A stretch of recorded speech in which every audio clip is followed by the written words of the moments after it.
One of them was poking its head up.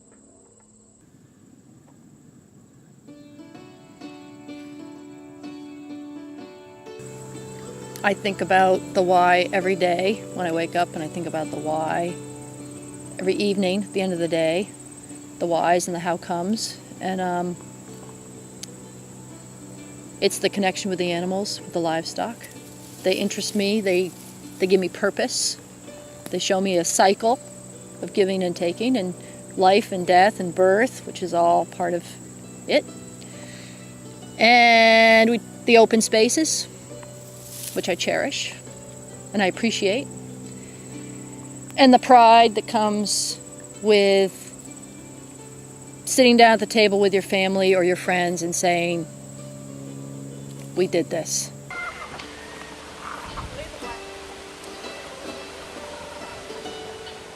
At the moment, I'm getting probably 3.5, maybe 4 dozen a day. There have been times this year it's pretty hot, so they aren't laying a super lot. This spring I was getting up to 6, 7, 8 dozen a day. How many birds? I think about 100. I'm not exactly sure. Because we do lose some raccoons and stunts and hawks.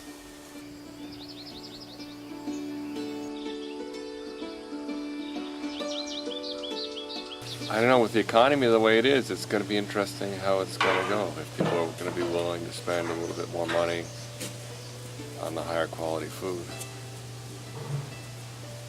I just don't know.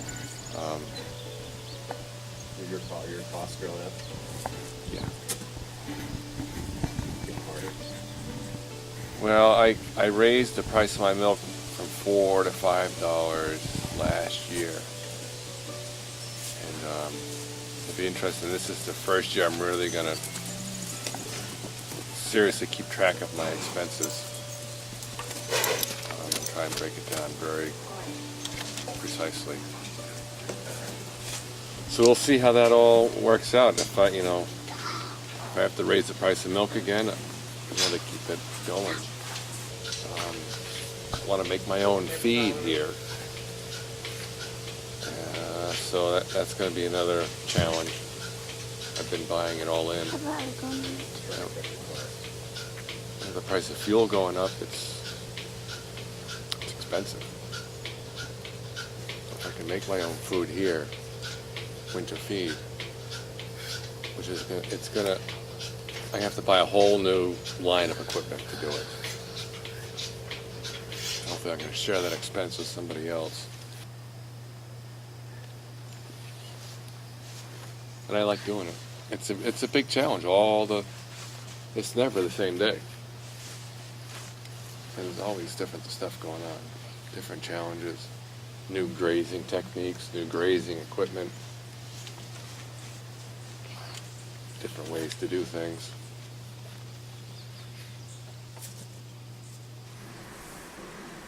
To see how much people respect agriculture and pastures and just how the beauty of simplicity, lack of development, all those things make you realize how beautiful nature is, and then you start to feel good on the inside. I think that's how I did it.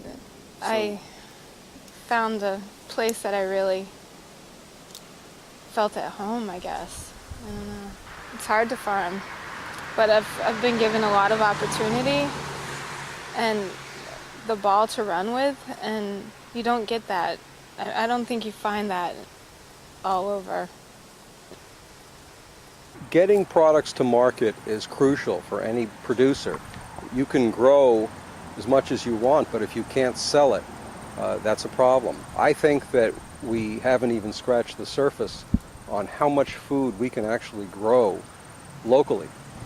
I know an old farmer, dairy farmer, who told me that there were 40 dairies, 40 working dairies on Martha's Vineyard in the 1940s when there was only a few thousand people here. There's one working dairy now, a new one, Mermaid Farm,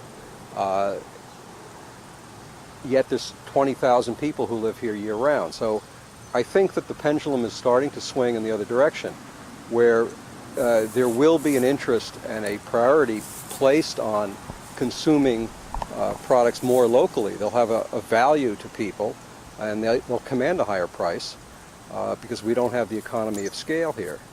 So locally produced products are often more expensive, but no one's getting rich doing it. So if I can provide a market for someone's products, that will encourage them to grow more. Bringing a product through the system from production to harvest to market to sale is crucial for the entire cycle to exist. If there is no market, there won't be the production. I think we've discovered there's a strong demand of knowledgeable people who are looking for high quality products on the island, and they're willing to pay what it costs to produce them. You know, people would rather eat corn and lettuce and tomatoes from Martha's Vineyard than from California or even China. When you think about it, it's a personal relationship. When people come in here and say, do you have any of Oscar's eggs?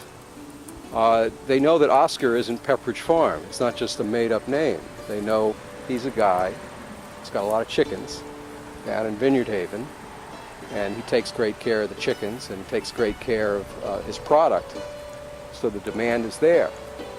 So it has name recognition without a $1 million advertising budget. So it works out pretty well.